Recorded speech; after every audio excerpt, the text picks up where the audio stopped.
So it's actually a really important day today because it's the first time we have brought multiple cohorts together, right? So you get to see cohort 1, cohort 2, and 3 and 4. We may even have some more people joining us, but thank you for taking the time out of your schedules to come to this masterclass. This masterclass was actually put on at your request. Right. So actually, when we planned DigitalX and we planned out the masterclasses, we didn't automatically include a masterclass on digital leadership, right, and on tackling the immune system. But what we heard from many of you was actually we'd like to hear more about that. So we figured that the best way to do this would actually be to have you meet a corporate founder. So today we're going to do a couple of things. If we could just go to the agenda, Eric, if I could borrow this. Thank you. So in a moment, I'm going to hand over to Irfan to do a formal opening to the masterclass. But I just want to let you know what we're going to be doing for the next couple of hours. Hi, Pat. I have a special place for you, Pat. Just in the front. Keep coming, keep coming. Do it all right very shortly, and then we're going to talk a little bit about what we call the organization immune system. So Indra will introduce this, and then I'm very happy to welcome Ida, who is here at the front. That's awesome. A good warm Telkom cell welcome for you. Ida is a senior leader in Petronas. And she has a very interesting story to tell, which I think will bring to life this notion of corporate founders. So we're very honored that she is able to take time out of her very busy schedule to work with all of you today. And then we're going to give Indra some time to really talk about how do you hack through the immune system. So some of you had a chance to engage with him during the boot camp. But now we want to put it in the context of a real kind of live corporate founder story. And then we'll wrap up. So we're expecting to take a couple of hours for the masterclass. And we hope that you will be engaged and enjoy your coffee at the back, Masnanda. But we hope that you will ask questions, be curious, because it will be valuable if you are willing to open up and just talk about what's on your mind. Okay? All right, so with that, Irfan, over to you. You need some help?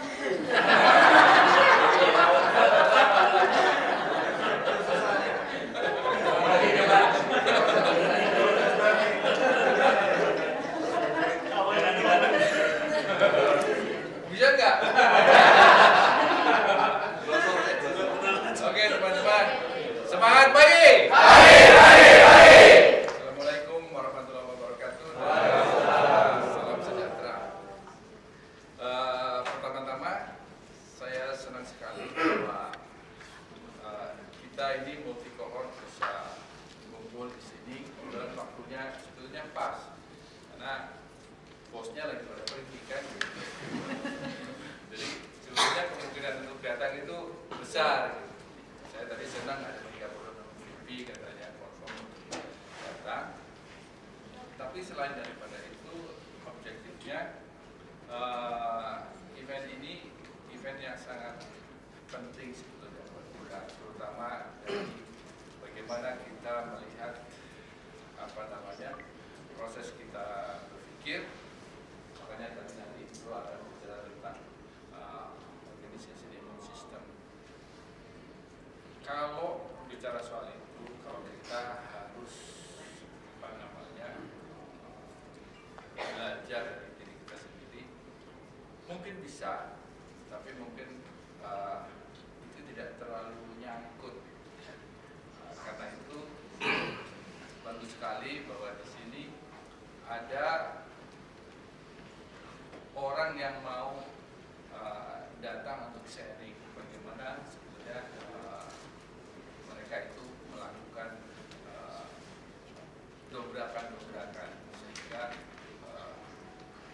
di dalam mereka bekerja itu menjadi lebih kerja. Jadi tadi sudah dikenalkan oleh Rusana bahwa kita kedatangan tamu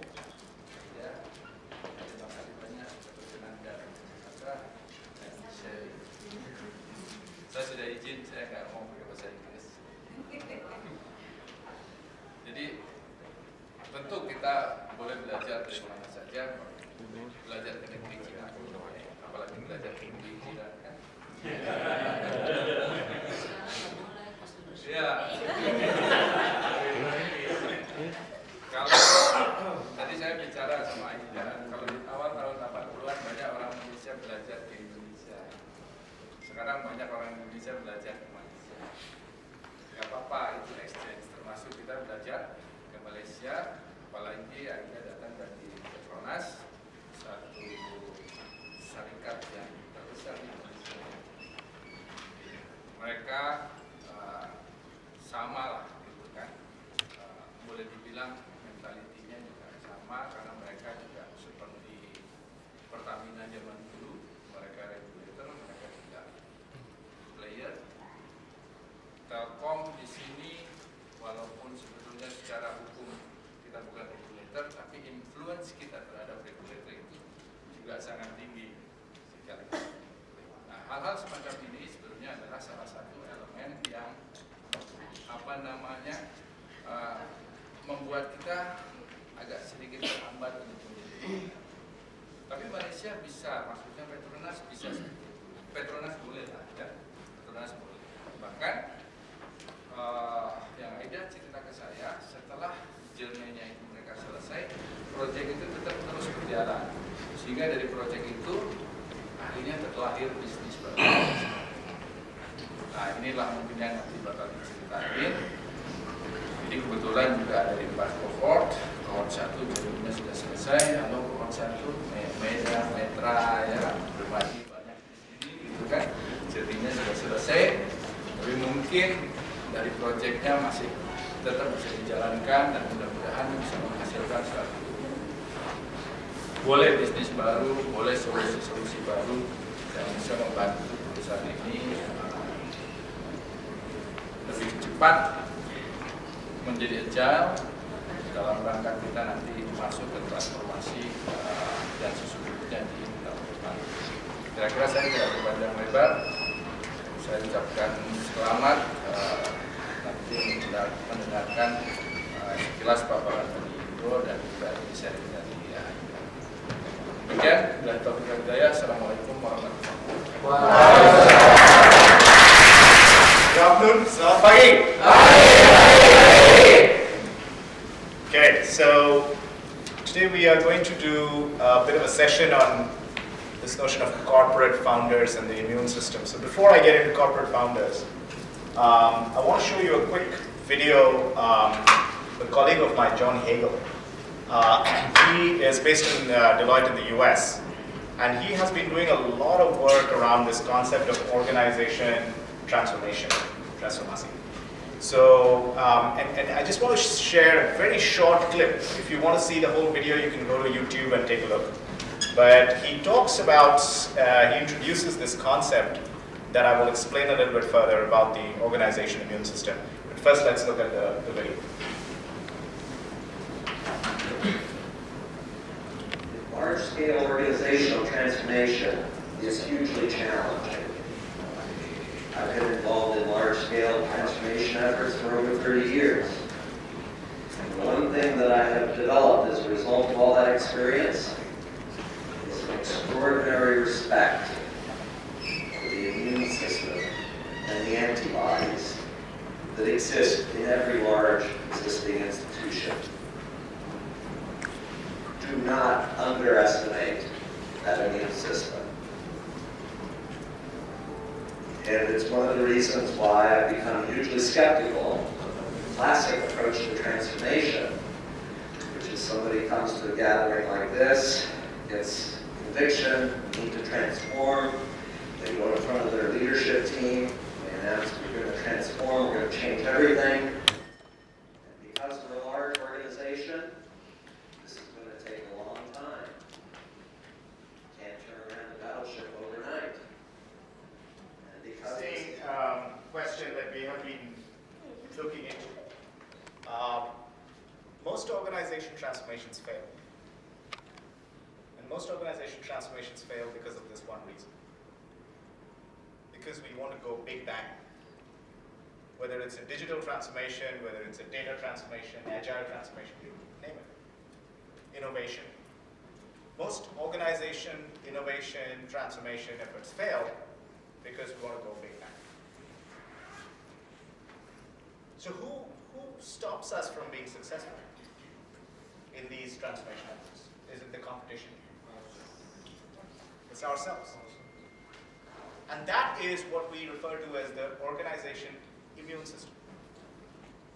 Everybody knows what an immune system is. We all have one. And it saves our bodies from harm, from external antibodies. The organizational immune system is all of us. It's management. It's what we call management. And the role of management, the way we have structured the role of management, whether it's legal, finance, HR, IT, you name it, is to save the organization from change, from disruption. Is to control the organization so that nothing goes out of control. So we have designed each of the functions to make sure that nothing goes out of control. And when you're trying to drive transformation, you're trying to drive some change, significant change, that immune system attacks.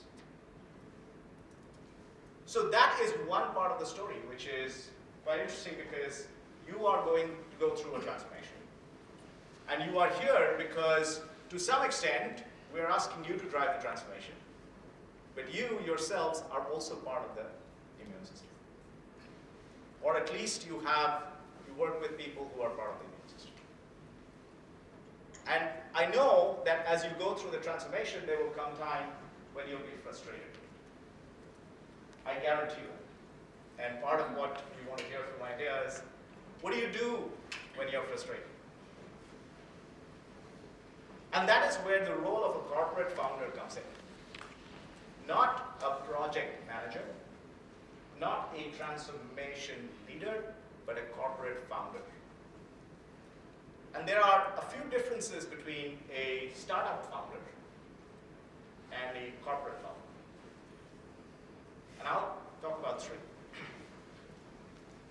Startup founders risk their savings. Right? Startup founders risk their savings. Corporate founders, what do corporate founders risk? Sorry? Fired. Maybe not in your organization so much. Corporate founders risk their reputation. You don't risk your savings, you risk your reputation. So just keep that in mind. You both risk different things. You risk your reputation. The second thing is that startup founders disrupt industries. Right? Startup founders go after an industry and try to disrupt it. Corporate founders disrupt the immune system. Right.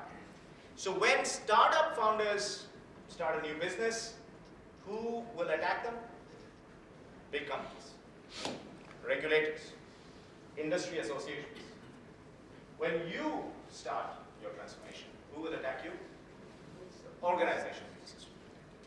So just like startup founders have to deal with that frustration of handling large companies, competitors, you have to handle it.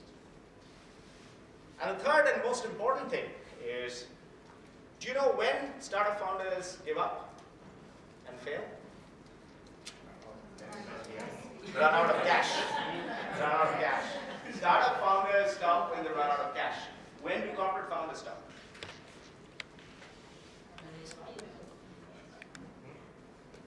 When they're fired? Not really. Most corporate founders stop when they run out of energy. Run out of energy. So it's not cash that you will run out of, you will run out of energy. One day you will wake up and say, why am I doing this? I don't get paid for it. I don't get recognized for it. Everybody is fighting with me. My own people don't believe what I'm saying. It'll never happen in this stupid company. Nobody understands what I'm trying to do. You will run out of energy. you will get frustrated and you will say, I was not born to do this, right? I can be happier doing what I do, my day job, earn more money, spend more time with the family, be in a better place. And I guarantee you there will be time, just like every startup founder worries that you run out of cash and needs to manage the cash very well. Corporate founders need to manage energy. Maybe other people's cash. Maybe other people's cash. Corporate founders need to manage your energy.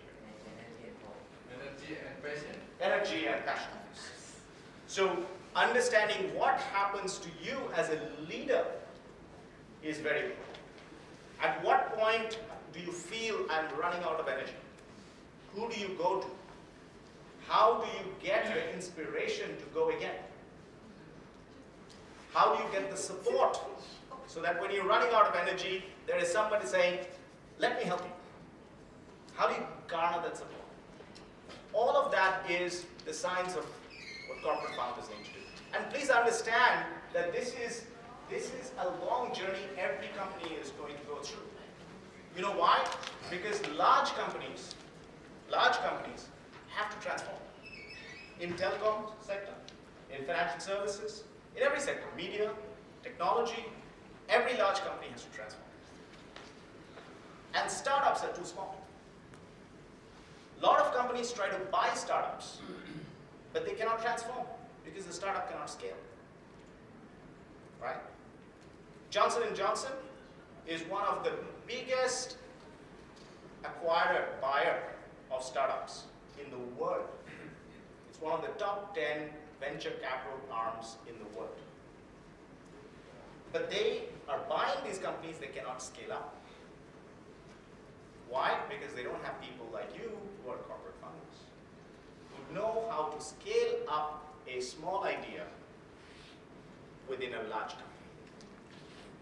In my opinion, for all the data that I've looked at, for all the research that I've looked at, if there is one skill, only one skill, that will be the topmost skill in the next 50, 100 years for leaders across the world, it is corporate founding. Not startup founders, corporate founders. Because if you are a really good corporate founder, you can actually access the best of two worlds. One is the world of large companies, a lot of data, a lot of cash, balance sheet, people, resources. And on the other hand, the world of ideas, a world of innovation, the world of prototyping, testing, user centricity, etc. If you can combine those two, you will be so valuable to every organization in the world that it's amazing. But it's not easy. It is not easy. And the story that we want to take you through is one of my favorite stories. So let me just set this up. Let me set up the context and I'll ask Ida to come forward. The story goes back to a program similar like what you are going through. And we were in Petronas, Malaysia, and we were looking at various ideas about how to think about the future. Future business, future organization, future workforce, etc. And one of the ideas that came up at that stage, I will not tell you what the idea was, I will leave Idea to explain it, came from Idea's team. And if I remember correctly, initially there were 7 or 8 people in your team, and those 7 or 8 people came up with the idea, etc. And Ida was silent. She was listening. And then at one point, we saw her step up and take the lead. And since then, she has been on a journey to take an idea that seemed quite crazy at that time to a point right now where it is very real. And it's something that I think you will get inspired by, but you will also get some very important learnings about the journey of a corporate founder. So without further ado, Let me welcome Ida.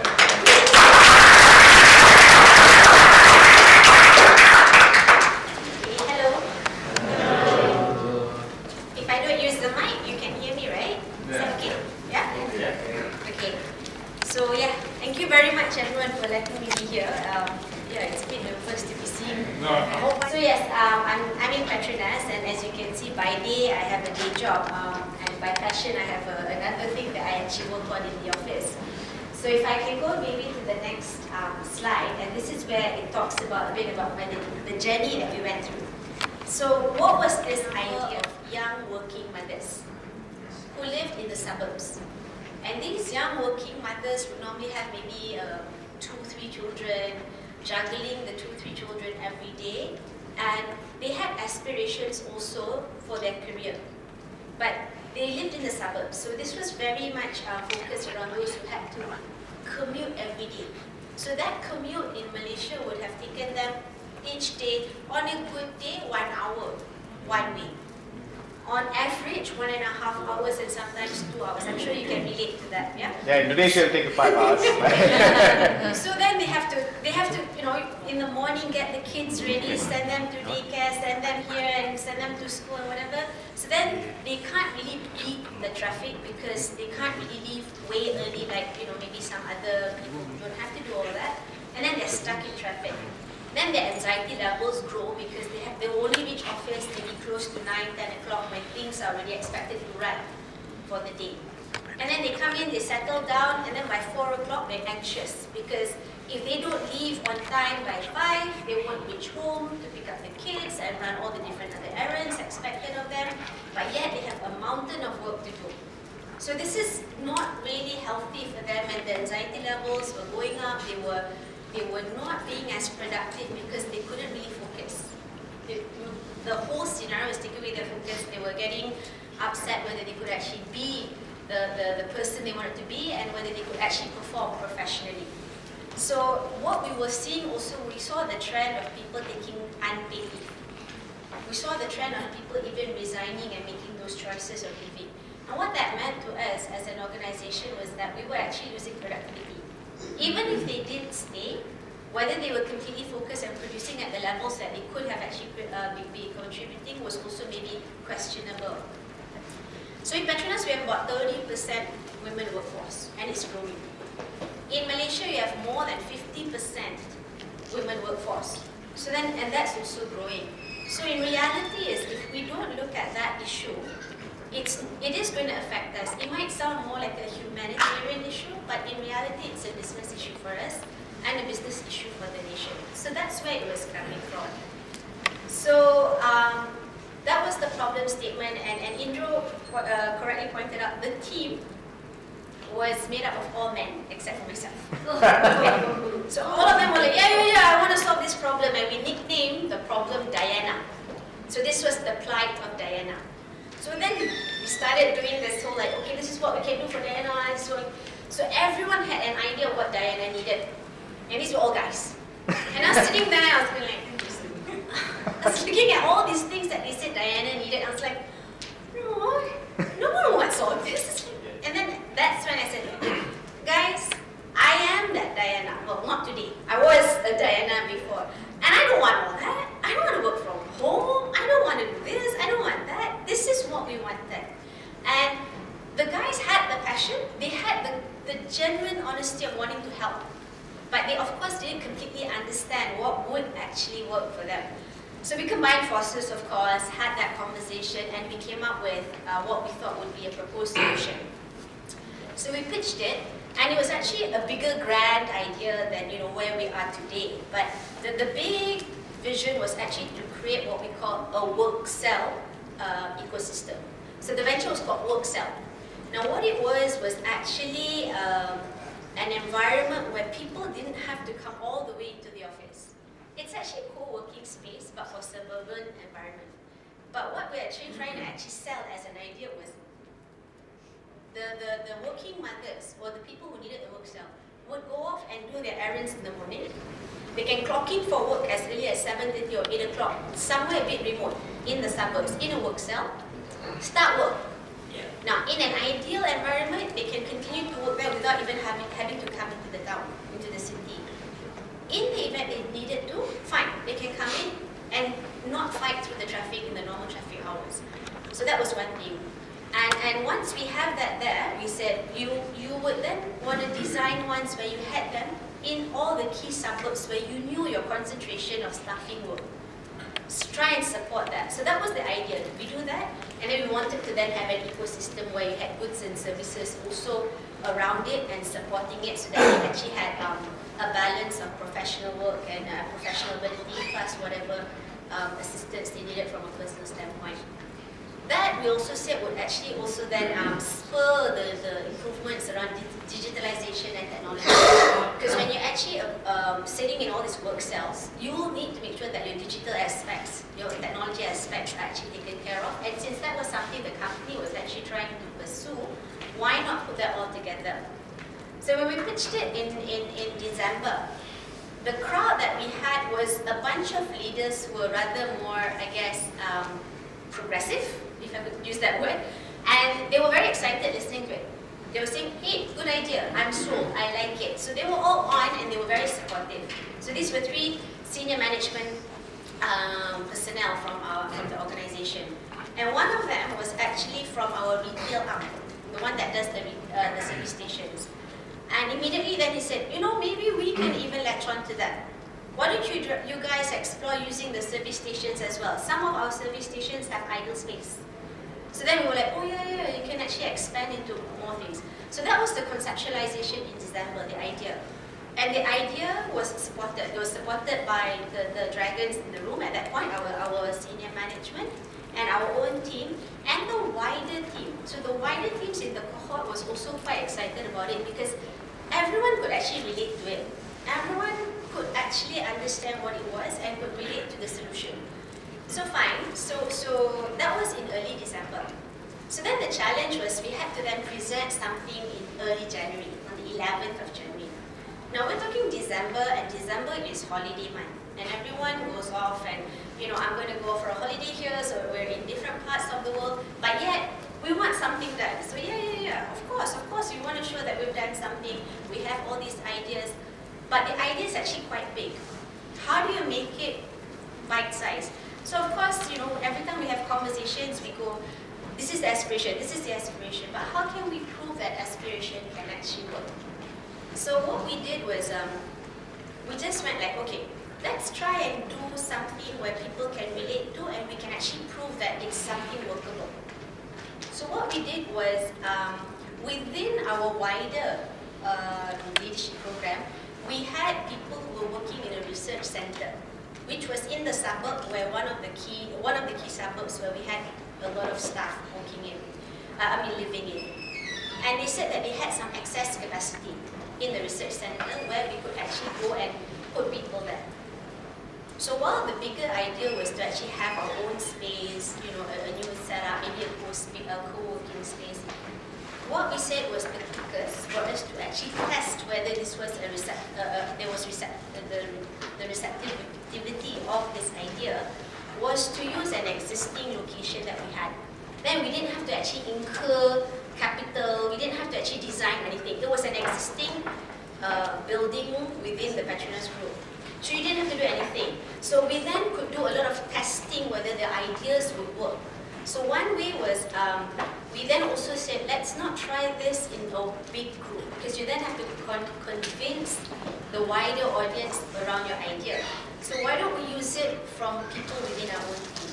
So I then got some from my own team and said, look, why don't you guys let some of your team members go there? Would you think this is a workable idea for you? So we let a few junior staff be stationed there, agreed to that. And again, from word of mouth, those who were within our team, we said, why don't you give it a shot?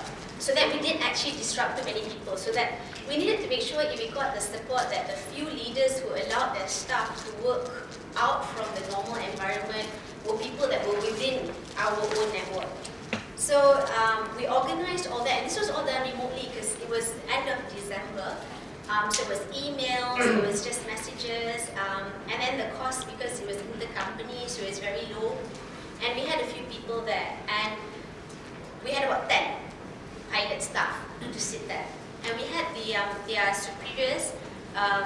keep tabs so that they could tell us whether it was workable. So what we were trying to test was, do you as a staff find this suitable for you and helpful as per what the cause was? Second, as a superior, do you find the arrangement workable in terms of you getting your deliverables?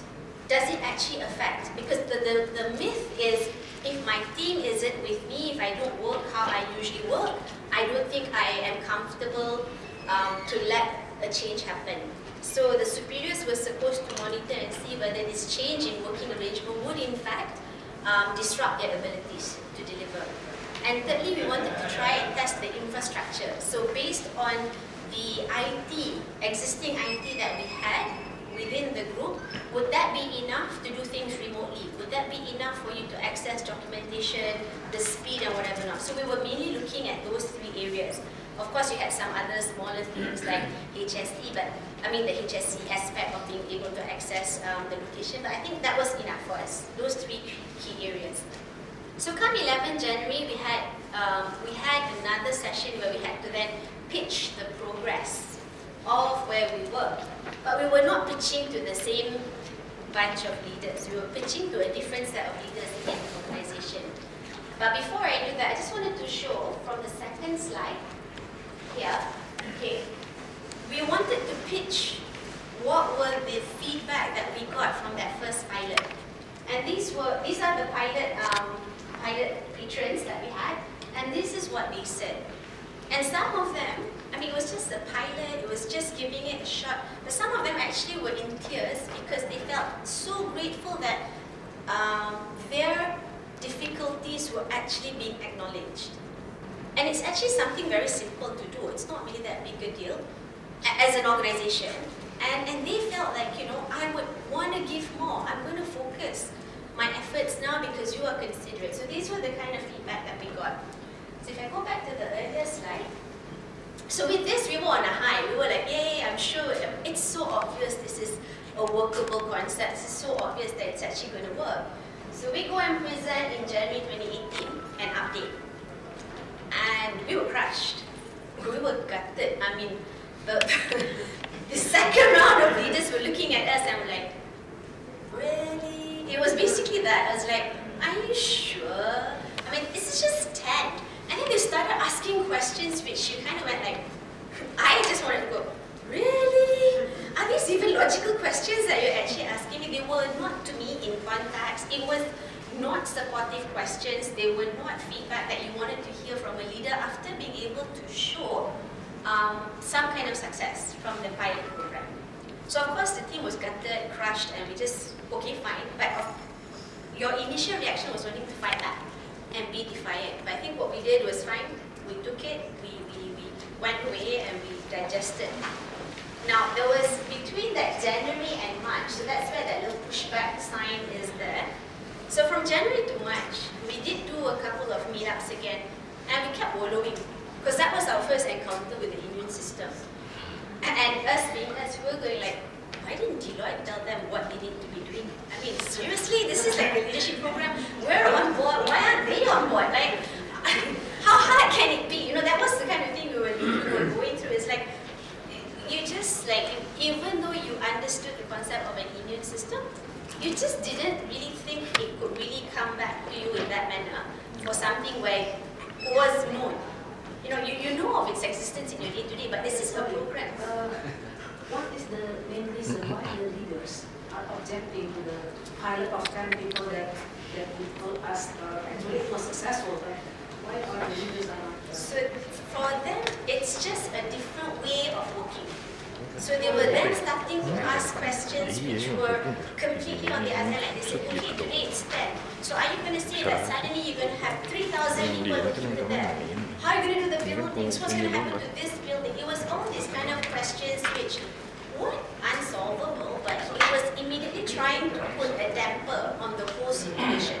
Okay? And then they were saying, what if people don't really perform? What if they're not? The fear has always been, if I don't have my team with me, how do I know that they're actually performing?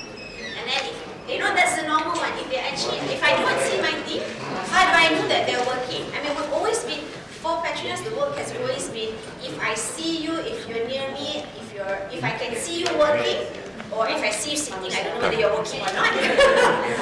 If I can visually see you, I feel you're working. If I can't see you, I'm not so sure whether you're working, right? So it's that adjustment, that letting go around. People can work, but the funny thing is, when people have to travel and you're working in say, in the airport lounge and stuff, they're okay with that. But to see that I'm consciously going to another location where you can't see me, which is close to my house, isn't something they can swallow easily. So even though in the pilot program, the superiors were also there, because we didn't just show what the patrons were feeling like, because otherwise they'll say that shock sendiri, you're just telling what the people who are actually benefiting would say, but we also showed feedback from the superiors. And they were saying there's been no change in the deliverables. But again, 10 people and 5 superiors giving feedback is not to management representation of the whole organization. So fine, fair enough. But it was a downer for us, because I think we were on a high. We were expecting everyone to be as excited as we were, because the friends that we had were all as excited, and they were like, high five, and suddenly we're like, ooh, crushed. So fine, that's okay. But then it was pulling ourselves out of this. So from January till March, we had another point where we could have improved ourselves. So we met each other quite frequently after that. But what we were doing quite alright in the first few meetings was we were wallowing about our sorrow. We kept on going around like what the other leaders should be doing. This is what they should have commented, not this. This is what they should be looking at, not this. But that didn't help the cause. That didn't help what we were doing. So we met a few times. Some of us were not really all nearby. They had to come here from other parts of Malaysia. And then every time we disbanded from the meeting, we still didn't have a resolution whether we were going to proceed or not. What was the game plan? So after rambling for many times, we ended up having one lunch, a very hurried lunch, and then we were just telling each other, look, we have to come to a decision. Do you want to go, or do you want to follow what they are asking us to do? Or do you want to just be afraid of being different? So we then decided, look, let's just give it a shot. We're a bunch of senior leaders as it is. Fine, they are more senior than us, but we are in this position, holding a certain level of authority, and are able to think on our own as well. We've been in the organization long enough. It was really, what's the worst that could happen to us? And we said, like, let's not really make it such a big deal. Let's expand from this little project that we had. Let's just explore more and still try and actually build up that pilot, because that pilot was 10. So let's have more proof of concept. So we went on ahead to actually meet up with our retail station friends and explore this, and we still started to sell it out to other parts of the organizations to get a feel. At the same time, word got around amongst the staff. So some of them were really there, and they were going like, I want to join the pilot program as well. So you had people writing in or asking, I want to be part of this. But we said, I'm sorry, right now we're limited with only 10. Never mind, I want to be on a waiting list in case it comes on. So we had that growing. This waiting list was growing.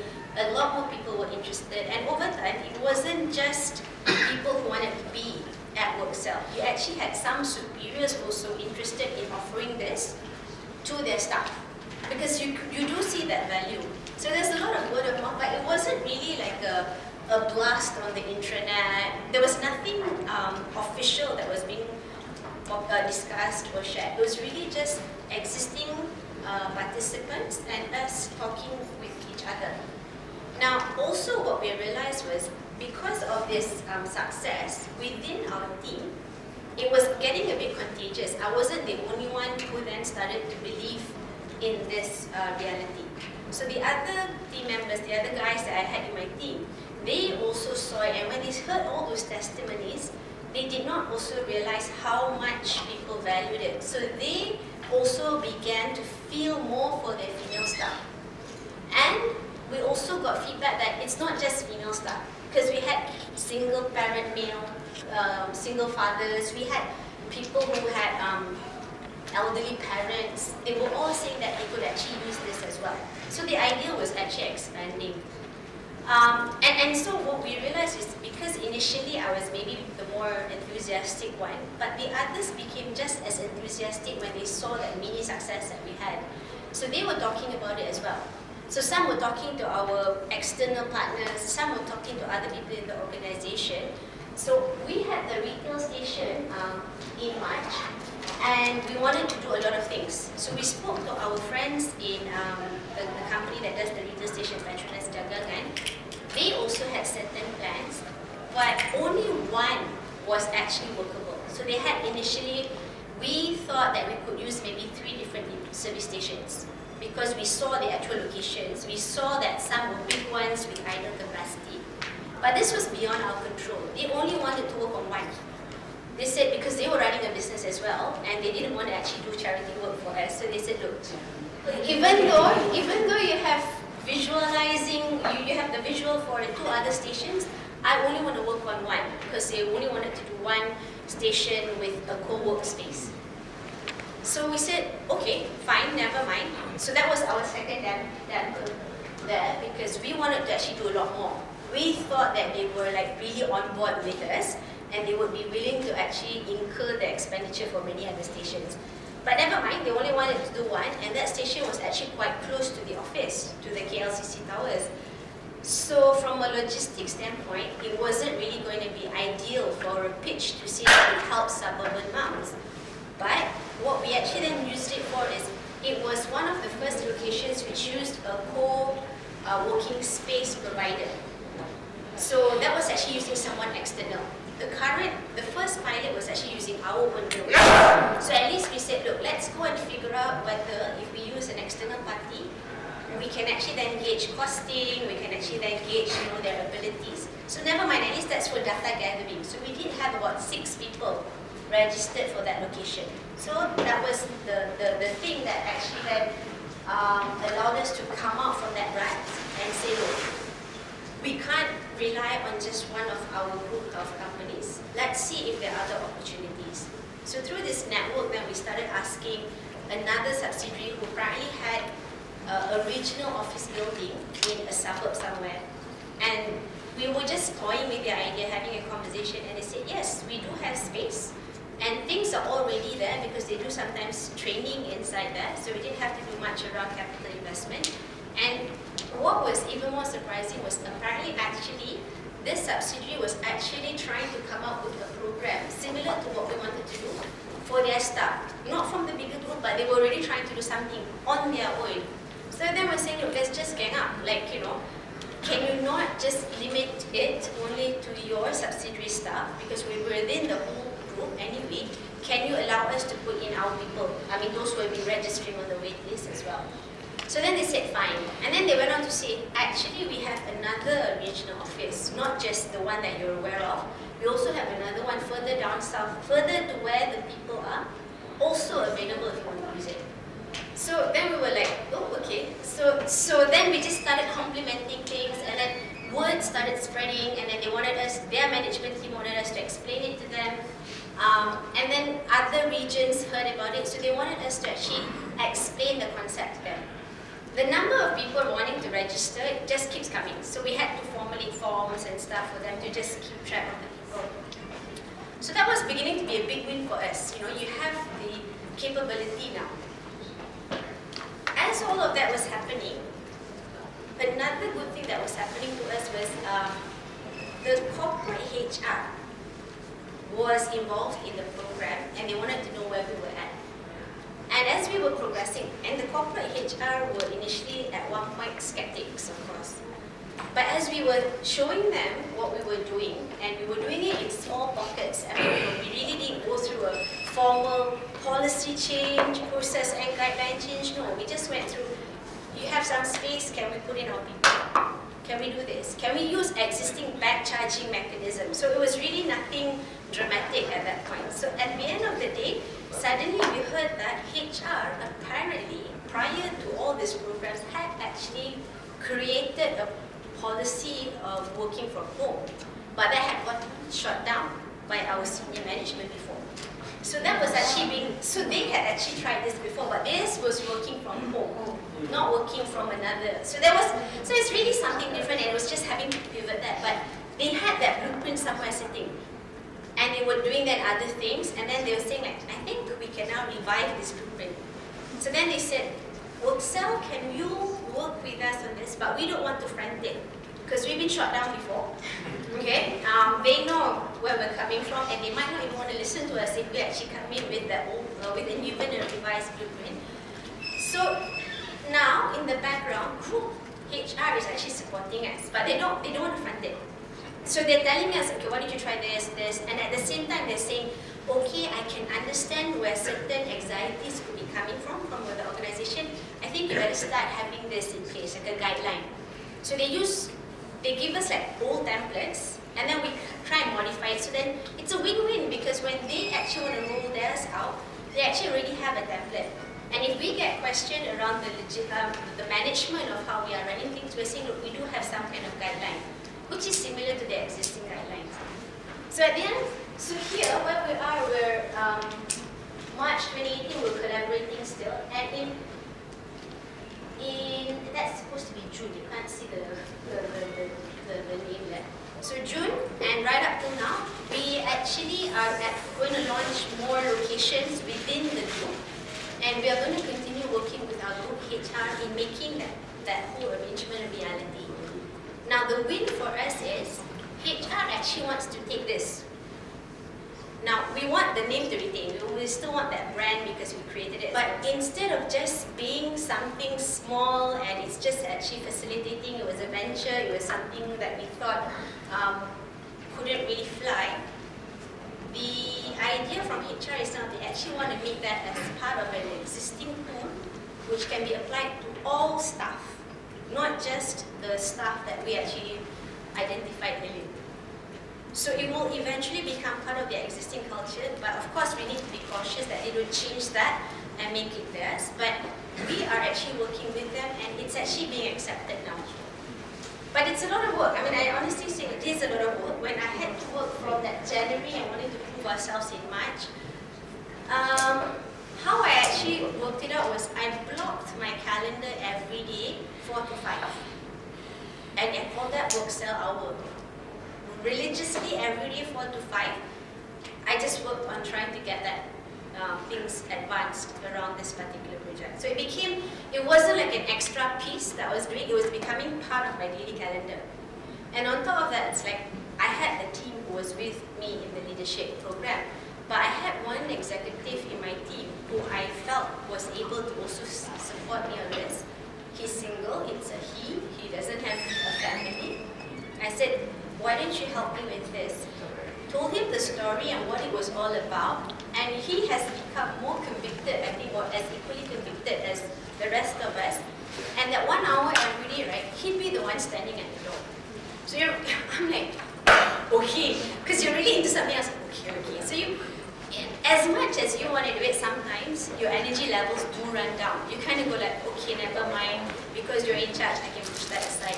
But you have someone there saying, I want to do this, you haven't done this, you haven't finished this. So I have him there every day at 4 o'clock saying, you want to finish this, you want to do this, you want to do this.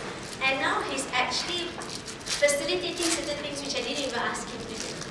So he has reached out, he told me and the rest of us, he said, I've taken the liberty to reach out to a support group for Petronas staff with special needs children. I think this group might need to use Worksel. So he's starting all this sort of networking and connections so that when we scale up, and we hope to scale up after the second phase here around October, we hope to scale up enough by January 2019 when HR wants to immerse this as part of the actual policies and Petronas, we will be able to pull that volume and be able to broadcast it enough. And it wouldn't be completely alien. So now there are enough people who actually understand. When you say Worksel, they understand what it is. So when we do want to actually sell it out and actually make it known in Petronas, it's not completely alien. People will be able to subscribe to what we're actually seeing.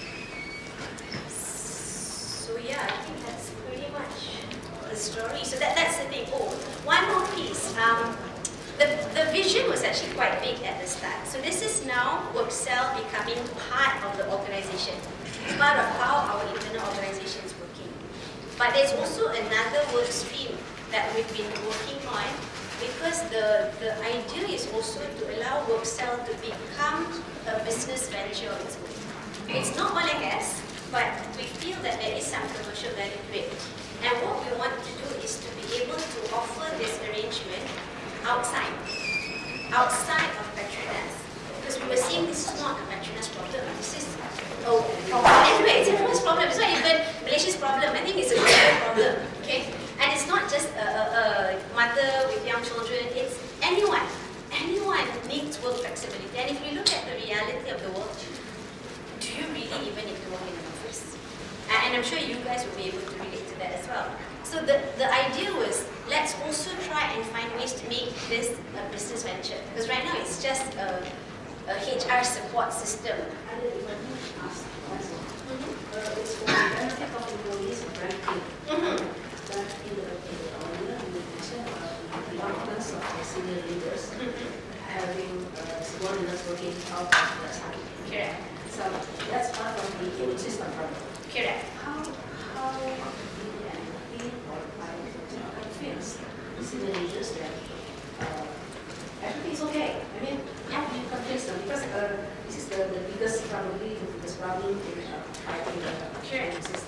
So for that particular bit, what we did was we had conversations with the superiors.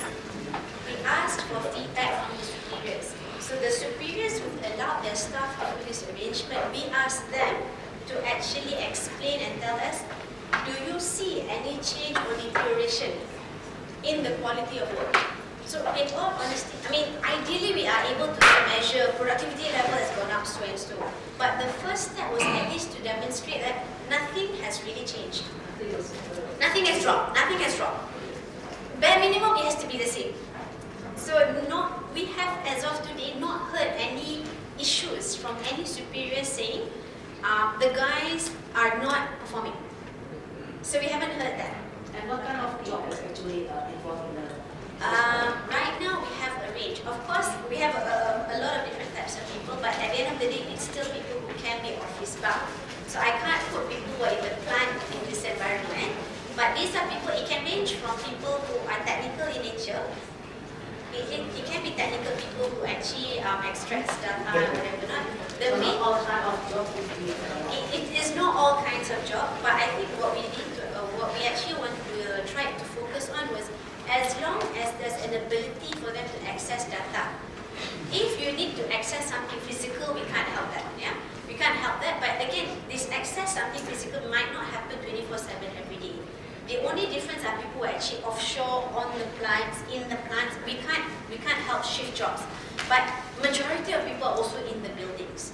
And people who are in the plants don't have a suburban problem with traveling, okay? They don't have these kind of problems. And the plants are not in KL. The plants are all in places where they don't have this problem. Theirs are a different set of problems. But for this particular focus area, we're saying it's actually very concentrated in places where you have office environment. And when you look at that, that question came up because they said, what's so special about KL? We have regional offices.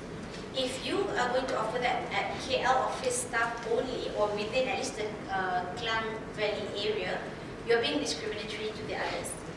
But we said the problem statement is not about something that can be applied in the region. So it's not that we're not letting it happen in the region. The regions don't have that problem.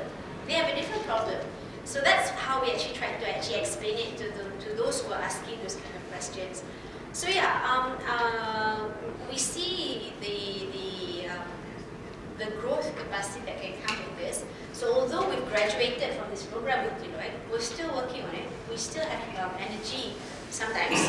Sometimes we do get run down, but we keep each other going. So at least within the 6 of us, and then we've got a few others from the leadership group who were supposed to be in other teams, but then they kind of like bailed their teams and now they're with us. So yeah, the other bit that I wanted to say was we were working on is actually trying to find a way to make this a commercial viable arrangement. And that's actually being able to show, to actually work with organizations outside of Petronas and see that this is something that can be offered as an alternative working arrangement. We have spoken to people at WeWork, and at this moment, we have reached a point where we've gathered all the data, but we're not able to yet act on making anything real on that aspect. We are now focusing on making it a reality, a bigger reality in Petronas, which will make it a better selling point if we do want to go outside. So once we're able to actually prove the success within Petronas, so the imagination is if we in Petronas can actually say this is helpful and it's working, it's not deteriorating the deliverables of the staff's work, I'm sure other organizations will believe us better. And once we are able to do that, we can actually form sort of like an SPV or a company which offers this service basically.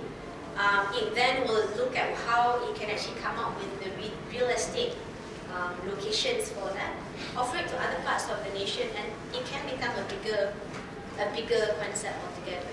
So that would be maybe in the later phases, but right now we're focusing on making it a bigger reality in Petronas, and it has actually moved from something that was born out of a leadership program exercise into something that is spoken of on a daily basis. And it actually, so those days when you kind of get run down and say like, why should I bother? I've got my day job. Then you sit at the pantry, right? And then you hear the young ones going like, oh, this work cell thing is actually quite a good thing. Just curious, how many employees in Petronas? Globally, we have 50,000. In KL, I would imagine about maybe 5 to 7,000. Yeah. 5 to 7,000. So that would be the KL environment, because we have multiple buildings. So yeah, because the Twin Towers I think has about 3,000, but we have many other buildings. So I mean, to me, it's again, it's a noble thing. I mean, you turn a noble thing into a work exercise, a HR leadership exercise that we had to tick the box, and then hey, it's actually worked for us, and it's something like if I could turn back the clock to maybe 15 years ago, I would have wanted this. I didn't get this because we didn't have the program then. But if I could turn that back, I would do it. And it's not, like I said, not only just for the mothers, it's for everybody. Everyone can actually use this. Times are changing. It doesn't have to be the way it is. And I think slowly the management is appreciating that. But you kind of need many more voices actually saying, look, yes, we respect what was happening before, but this is what it is today. And coming from the people who are trying to influence it, yeah, I say that. But also, if I were to look at it as a leader, we will need to actually learn to accept all these voices and noises and suggestions, no matter how silly they are. If it's there, then there must be a reason why it's there. So people don't normally raise a story or they don't hear the voices if there's not really something to come from. It's interesting how it started from all the jails. But how they come up with the idea? Because the one having problems actually not on them. Correct. Surprisingly, you're right. But the men had the pity for the kesian. Oh, Pity. They felt for it, but they were the ones going through it, but they could see it. But I think they didn't know what to do with it. Because and the one voicing it is the male. the idea actually came up from a guy actually. He I said, think actually the men had their own problem because they're not suffering from the outcome of of the situation. Can I ask you a question? In this entire journey, how much money did you spend? How much capital did you invest? we had no capital. We spent about 3,000 ringgit for a few months. 3,000 ringgit. It's 1,000 Singapore dollars, which is 100 ringgit is what? 300 ringgit is 1 million rupiah. 100 ringgit. So 3,000 ringgit is times. Are you quiet? It's a big number. It is $1,000. Yeah. $1,000.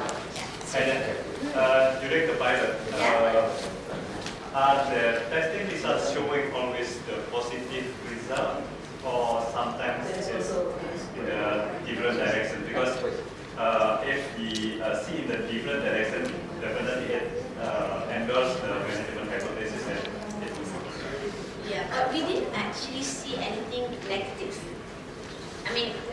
can be either from the participant or from the superior. Correct. So from the superiors, we have not heard anything. And from the participants, nothing either. We just want to make sure the utilization is actually there, but no, we've not heard anything negative about it. Okay, is it because you select the volunteers?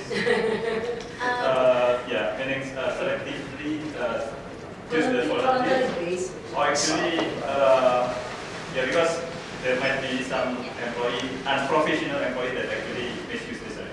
Very true, and I think we were also very conscious of that. The ones that we had, of course, were a pilot of people we're familiar with, again, to actually show that within a controlled environment, things show the results that we were hoping for.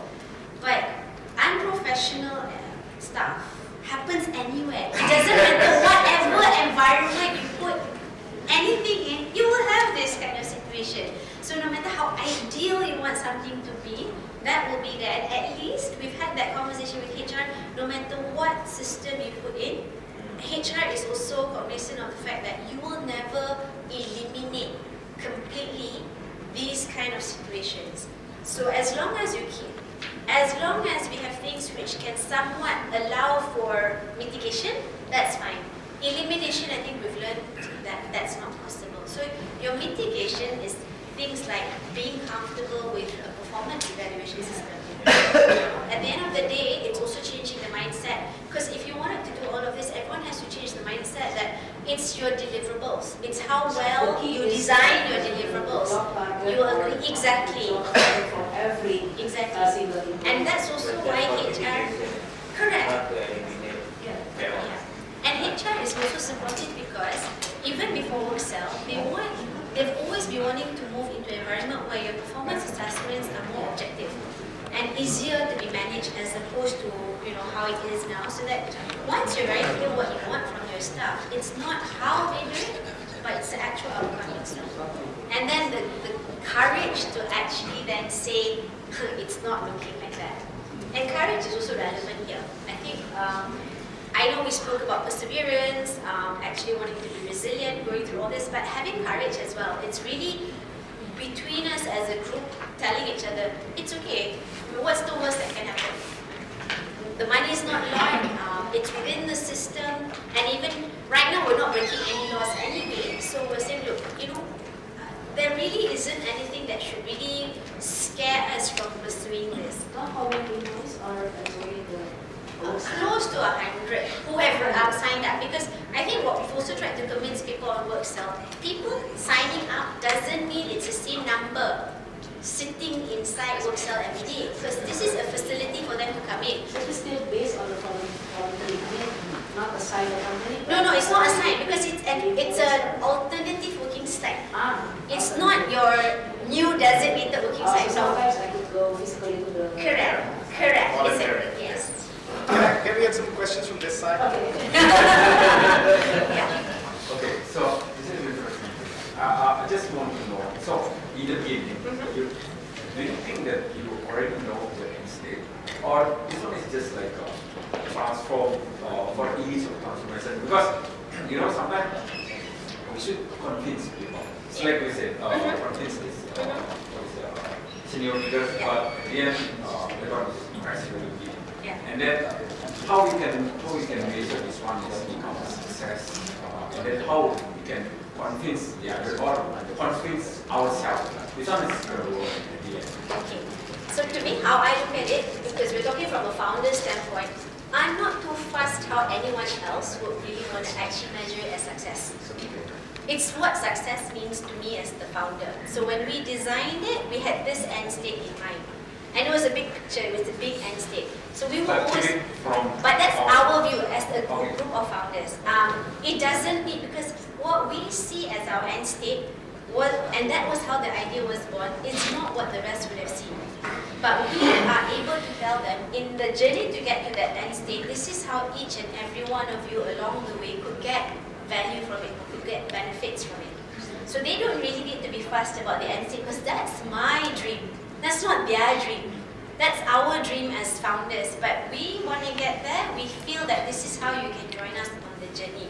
So that's how, at that point, when we change and we say, we'll just do it, we went like, I don't really care if we have to pump in money later, whatever. This is not about them. This is about us. We decided. This is about us. But along the way, we would really want to bring them in. And we even spoke about scenarios where, worst case scenario is that really, if Petronas doesn't even want to be this at all, we still believed in it. And we were then saying, look, if that's not going to work, we will explore ways to make this happen outside.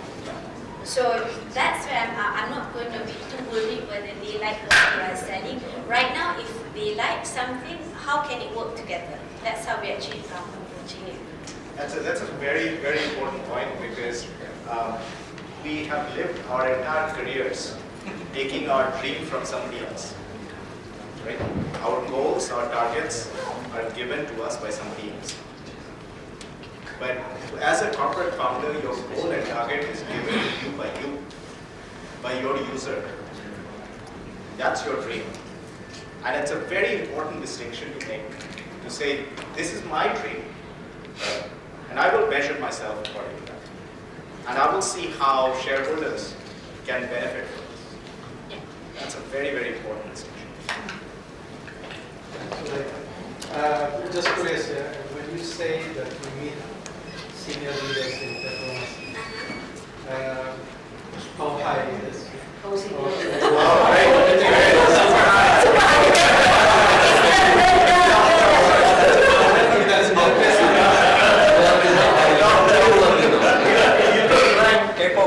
If you can rank them, which one gives you more challenge? I mean, in the board level or the It's a mix. They are all sitting there, but they're all different personalities. So it's very hard. So actually, what's hard is to get a unanimous response from them. But if you manage them individually, right, you will be able to get a better level of support and steer.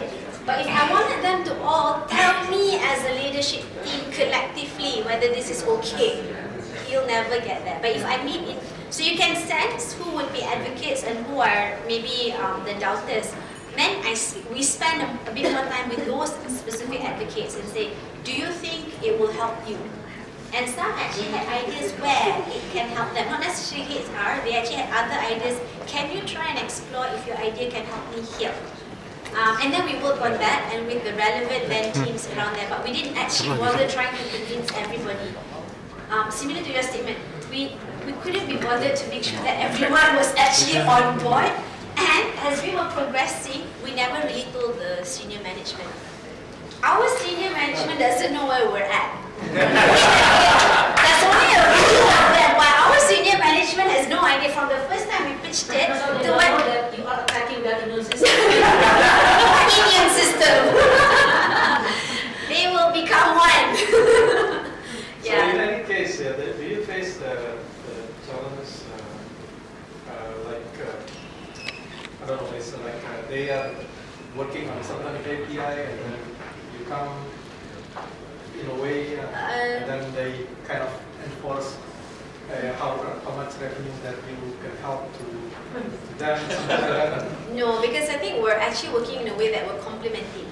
We're not actually working around competing with the resources. We're actually complementing each other. So what we're actually trying to do is, your KPIs as an organization, the boss's KPIs are there, but what we're trying to do is provide a platform to facilitate that achievement. So we're not even involved in that part of the KPIs. We're not. We're just really involved in the engine around it, and we are talking to other sort of like middle management and saying like, there's a tool for you. Do you want to use it?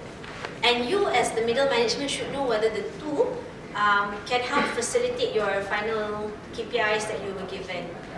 So that's how we're actually working on it, yeah. No, we're talking about how do you facilitate that whole reach. And Ida, for context, how many people are working on Workflow? In terms of the founding team, how many of... Founding team 6 by name, but the ones who are actually working on it, I'd say maybe 3 to 4 people. They're moral support. They're moral support. Honestly, it's not because they don't want to. It's just sometimes the circumstances are harder because they're in regions. So we keep them in the loop. But it's a good question. But the actual sort of staff, you'd have maybe 3 to 4 people on an active day-to-day level. But the rest are always in the loop. And then they'll give support. So like I told them, I'm coming here to talk about this, and I said, guys, it's a team thing, so I know I'm the one talking about it, but it's all for you guys as well. And everyone's very supportive. And even though you've got people who are not really in it every day and something new moves, everyone's going, good job. Personally, the lesson is actually the immune system that you are attacking is, in my opinion, it's not very hard. I mean, no cause inflammation is not about one big bang. But the aspiration was to go big bang. Correct. So the original idea was to go big bang. What you are describing is not the characteristic of the immune system. You are describing the characteristic of their strategy. That they brought it down to a level where the immune system cannot detect, cannot attack. You know judo? Do you know this judo? Yeah. You have to hold something, right? Yeah. To hold, you got to hold the. Maybe There's if nothing to people hold. have the one There's no big bang capex. should be There is no. HIV kali ya, AIDS jadi oke gitu. No, but because that's where we got rejected in January because we showed the big bang. Yeah. Because we sold the big idea. Yeah. And then they looked at us and said, your idea is silly. That's basically what it was. The first bunch that we sold it to, when we sold the big bang, they were convinced. And that bunch was saying that, yeah, I think I see where you're coming from, and they were supportive of that big bang. But as we moved to the next group, and again, your immune system is a lot of people, so when we moved to the next group, they were going like, I don't see the value of your big bang, or I don't even see the value of your project, as much as the first group did. So then the thing was, do you want to fight that when you know that there are people who are supportive, or do you find a way to still bring out the certain values that you know somewhere deep down inside of them they are appreciative of? It's just that they couldn't appreciate it yet. Yeah. Thank you, Aida, for a question.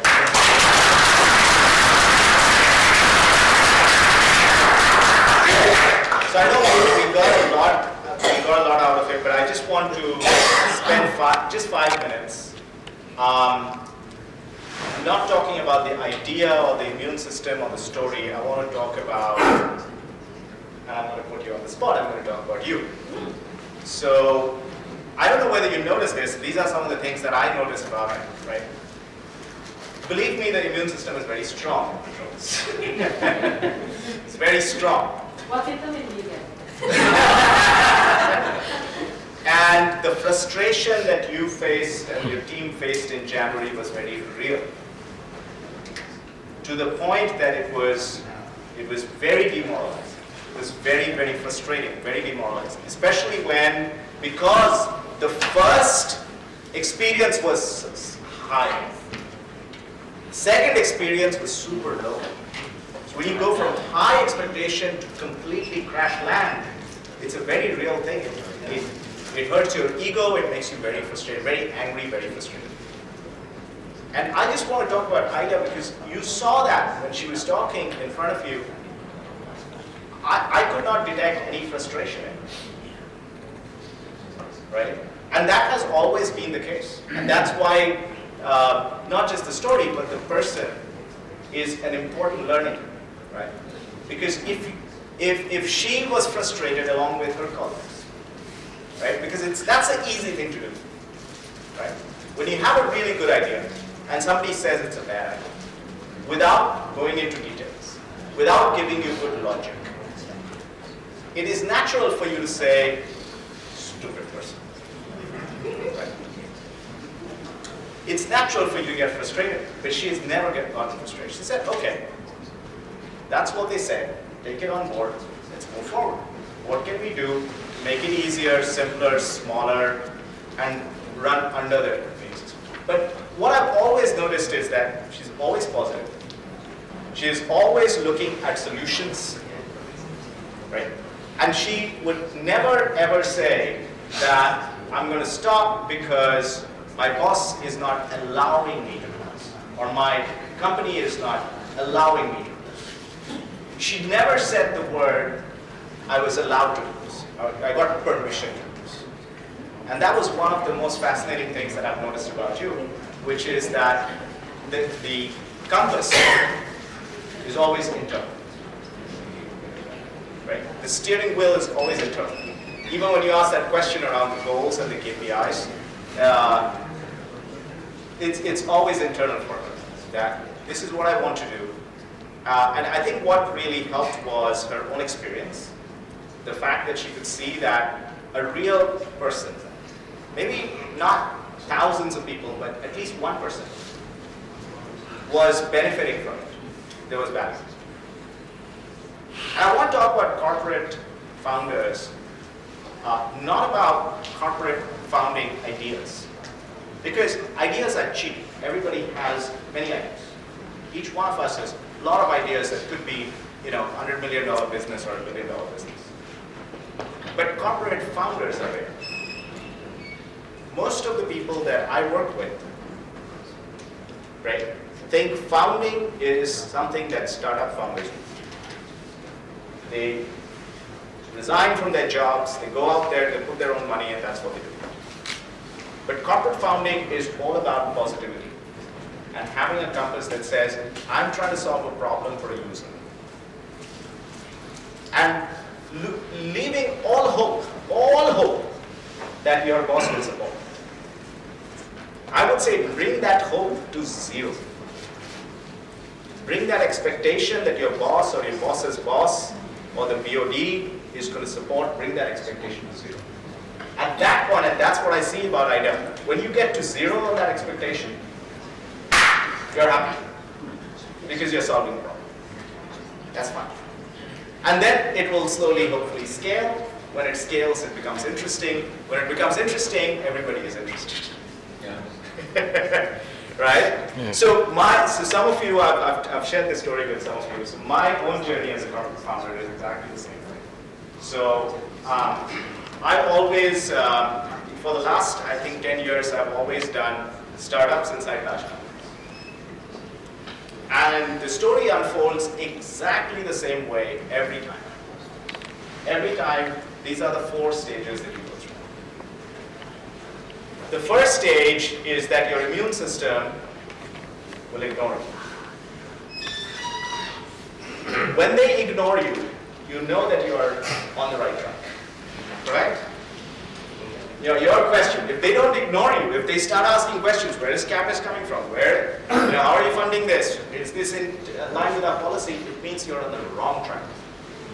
You want them to ignore you. So you want to bring your idea at such a low level, small. It is lucky if just ignore. Yeah, no, it's not luck. It's not luck. It's not luck. Because it is strategy to make them ignore. It's not luck. It's strategy to make them ignore. So the one that I'm running right now is called Future of Work. Right? Now here, I had a problem with this because the day one, we got funding. Before the idea was clear, we had $22 million of funding. I don't know how much $22 million is in rupiah, please don't ask me. But we had $22 million of funding on day one. So my team comes to me, so we're putting a team together, big bang launch, government, big launch, etc., big idea. And I said to the team, no launch, nothing. We have a private dinner with the government officials because we had to. And we got a cake, and we got the cake. And journalists wanted to come because, Deloitte is launching Future of Work, blah, blah, blah, every Straits Times, Economist, everybody wants to come. And I said, no journalists. No journalists, no photo, no internal photos, no selfies. Right? No selfies, no digital legs, nothing. Nothing. And the reason is that first step, that is strategy, it's not luck. You have to make them ignore you. Because otherwise you'll not be able to move forward. So when people used to come to me in the first month or 2 months, hey, you're doing this Future of Work thing, what is it? I said, nothing. It's a small thing on the side. Don't worry about it. I don't know, we'll figure out. You never launch quickly. Never launch quickly, and that's the learning that we got in WorkCell as well. Don't make the idea so big that the immune system becomes anxious. Right? So make the idea so small that there is no anxiety. If they come to you and say, hey, what are you working on? What is this work cell idea? Say, it's a small thing. 10 people, never mind. Look away. So that's always step one. How do you get them to ignore you? Step two is difficult. Because step two, when they really find out what you're trying to do, they will make fun of you. Can you guess why? And this always happens. They will make fun of you. Can you guess why?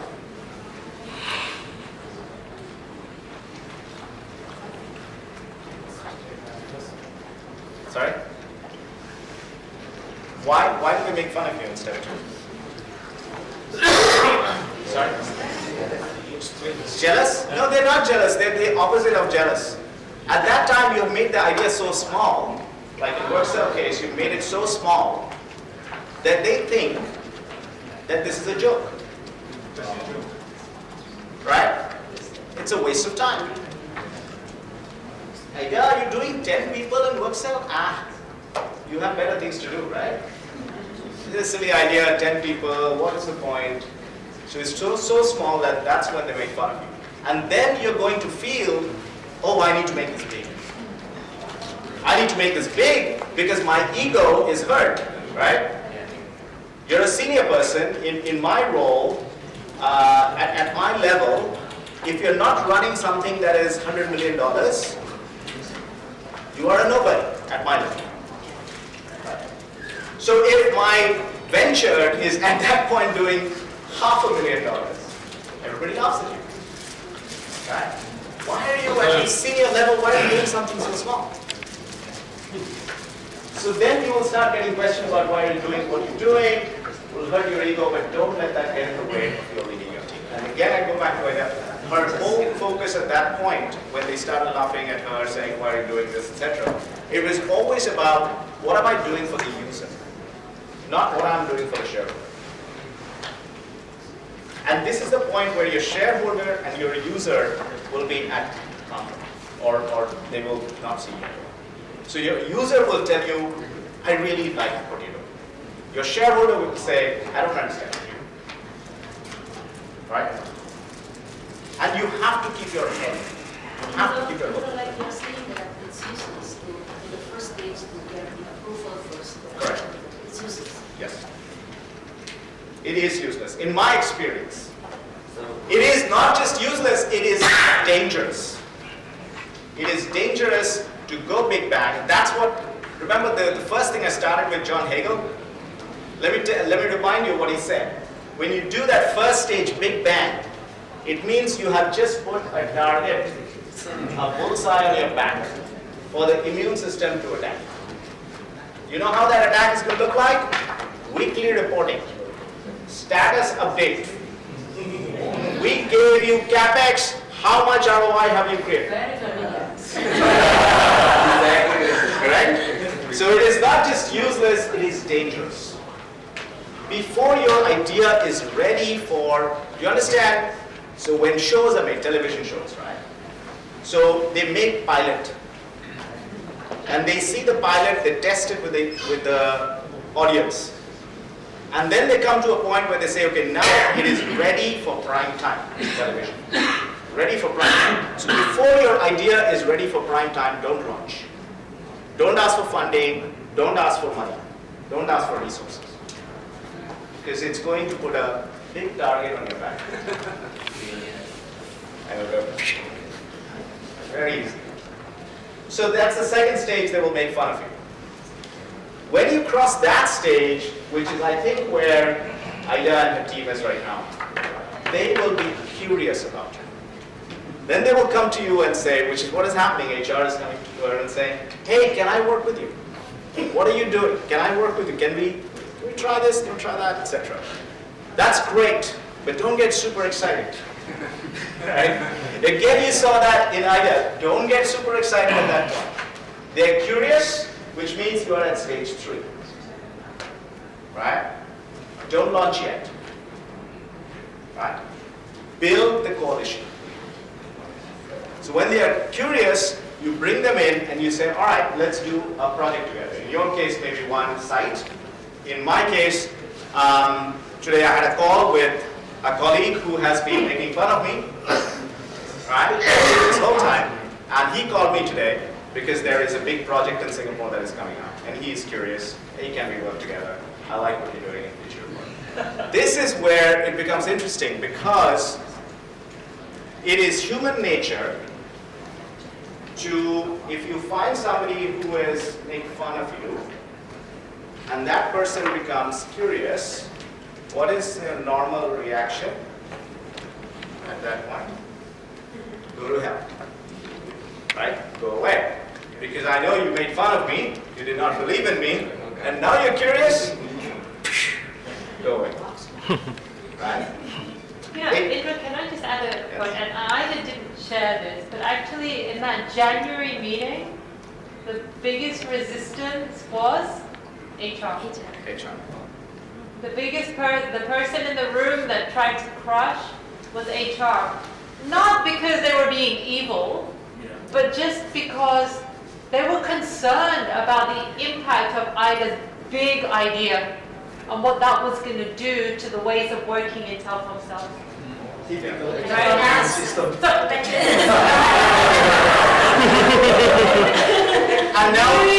telecom cell now. but the point is, so that's exactly the point. But now HR is curious. And again, going back to Ida, she is graciously But she didn't say go to hell. didn't say go to hell. Did not say go to hell. He said, come with me. Right? Come with me. Let's work together. Now this is hard to do. We are all human beings. It is natural to feel like, why should I work with you now? I feel revenge. I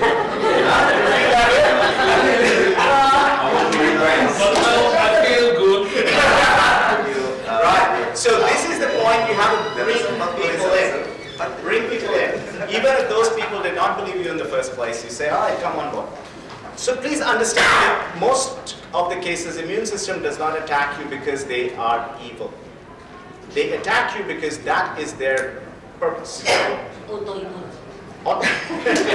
The immune system's purpose is to ask the question, what happens if it goes wrong? Think about it. That is the purpose of the immune system. They are built, those roles are built to protect the company from litigation, protect the company from loss, protect the company from risk. So their first question is, what will happen if it goes wrong? As a founder, what is the question in your mind? What will happen if it goes right? Right? That's the question in your mind. What happens if this actually works? It makes a difference in 10 people's lives. Maybe 20, maybe 100, maybe 1,000. As a founder, your brain is set to what will happen if it goes right. As an immune system person, it is set to what will happen if it goes wrong. Right? So that's why you have to understand that this is not personal. The immune system doesn't attack because they don't like you or anything. Maybe some of you, I don't know. Not all of us are like that. That's it. But most cases, they don't attack you because they don't like you personally. They attack you because these are two different ideologies. Right? So you have to prove what will happen if it goes right a few times. And hopefully, every time a little bit bigger, a little bit bigger, a little bit bigger. Until at some point, the immune system feels, oh, maybe the weight of what happens if it goes right is more than the weight of what happens if it goes wrong. Where the upside opportunity is slightly more than the downside risk. So you have to wait for that moment. You have to cycle through your iterations till it happens. And that's where you launch. And how do you know when you're ready to launch? And this is very specific, this is lived experience for me. You will know when you're ready to launch, not when they're curious about you, not when they want to collaborate with you, but when they want to leave their jobs and join you. So think about that. If they're saying, I'm going to leave my current job and I want to join you, I want to be in your team permanently, not like weekend, Friday I'll come and have a chat with you. No, I permanently want to join your team. That's when you know you're ready.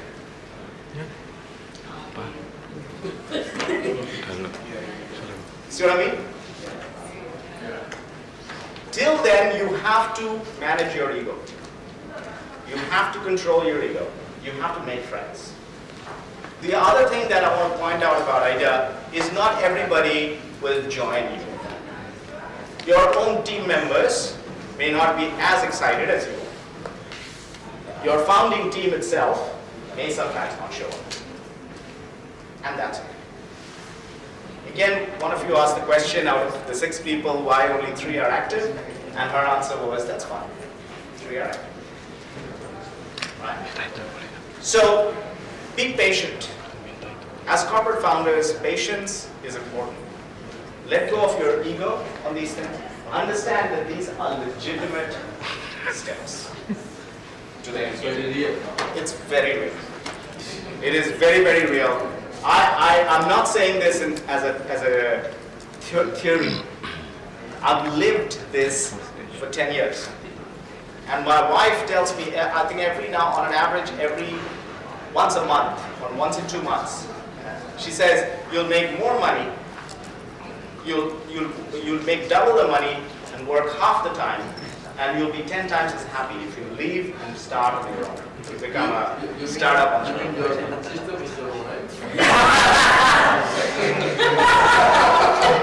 I have to think about that. There are similarities. Switch on the video. Too late, way too late. Sorry. But she reminds me that I'll probably be happier, make more money, and spend less time working if I were to leave, stop being a corporate founder, and start being a startup. Right? But I realized that being a corporate founder is a very special thing. It's a very, very special thing. Not too many people can do it. I feel that if you understand how to do it, if you really live with it, you'll recognize that you can make massive change. As a startup founder, 95% chance you will run out of cash before you can make any change. No matter how good your idea is, 95% chance you will run out of cash before you can make any change. As a corporate founder, if you're good at it, there is 90% chance you'll make big change. So if you master this, your chance of doing something significant goes up. But remember one thing that's very important, KPIs. Right? KPIs are very important. All of you always ask this question. Oh, I have KPIs. I have KPIs too. And I'll finish with the point that Ida made. You cannot put your KPIs against your corporate venture. They have to live side by side. And the best way of doing this is to say, I have a KPI. I need to find out how I can reach that KPI, working 70% of my time. So Ida talked about 1 hour per day, right? So if you're working 8-hour days, right? 1 hour per day was her time box that was dedicated to the venture. Now, it was not that her KPIs came down by 1 day, right? KPIs remain the same. So you cannot think that I will do this when my KPIs come down, or my boss gives me extra time to do this. That doesn't work. That doesn't work. That's not corporate venture. I have KPIs. I need to figure out how, in my case, I have to make it happen during the day, KPI. And literally my night job is corporate venture. It helps because all my stakeholders are in the US and Canada, so I can talk to them at night. But that's it. So in my case, it's 3 to 4 hours a day. You have to set up that time. Otherwise, I'm never going to. So before you start off on this journey, for those of you who are beginning this journey, please try and see if you can do your day job in 70 to 80% of the time. So free up 10%, 20% of your time at least. Put a mark in your calendar, tell your assistant that please block. I don't know what I'm going to do. Sometimes I'll go talk to the team, I might try out some new things, I might test ideas, I might talk to shareholders, talk to the immune system, whatever it is. But make sure that that time is blocked. So that's what I wanted to share with you today about corporate venturing. Roxana, I hope that was on point. It was on point. Well, we'll ask the audience, was it on point? Yes, of course. So just one thing I want to mention, right, is I don't know if you guys noticed, but when Ida told you her story, and she walked through what WorkCell had done through the process, it's almost identical to the lean process that we have introduced you to. Right? So you remember your lean process flip cards that we gave you? If you think about it, they started with some assumptions, right? They then talked to some customers or some users to validate their assumptions. They narrowed down what it would focus on. It wasn't everybody. It was a subsection, a particular kind of employee.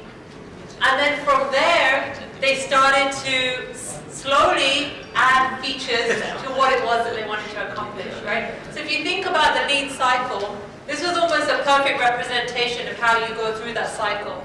And how even when you hit the immune system and you have to reset, or you have to kind of re-energize, you add more data, more use cases, more stories that you can tell, right, to help you bring it back up again. So don't forget, as you go through this corporate founding journey, that the lean cycle is actually a super simple but highly effective way to get you to stay true to your user, right? So I think with that, I want to invite Irfan to present a small token of appreciation to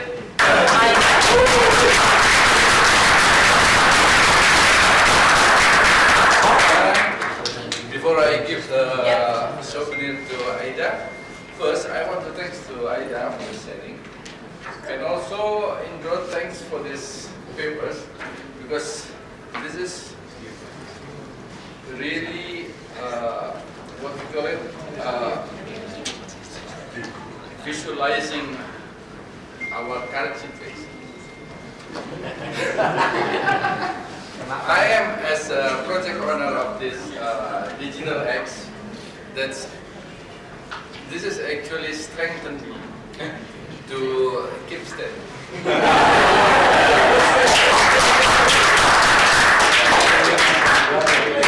We all know that now we are actually in the stage of because everybody is joking and everything. That's what is a corporate fund. We have to maintain our energy and patience. How to pass the stage number 2 and jump to stage number 3.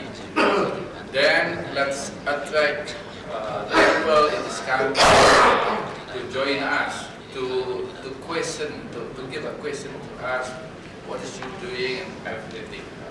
Because this company really need a change. So after that, if we successfully pass the stage number 2 into number 3, I think the light is there. Bukan rezeki kami. As an employee of Telkomsel, we do it this for our company, for our beloved company, but I believe and trust after, for example, we retire from this company, I think this all lesson will be very useful for us as individuals. We can set up our business later on after retirement. Because I'm retiring, right? very happy. I got a lesson today from Aida. Thank you very much. It's time for me to give the souvenir. Thank you.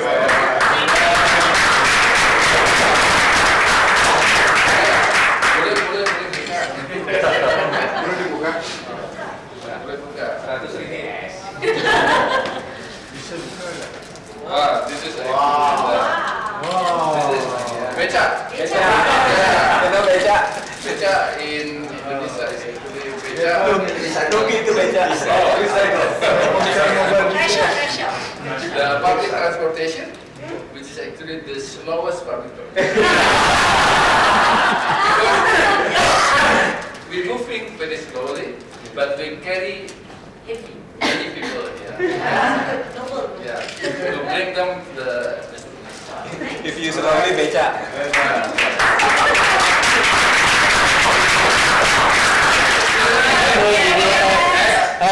X. Extra mile.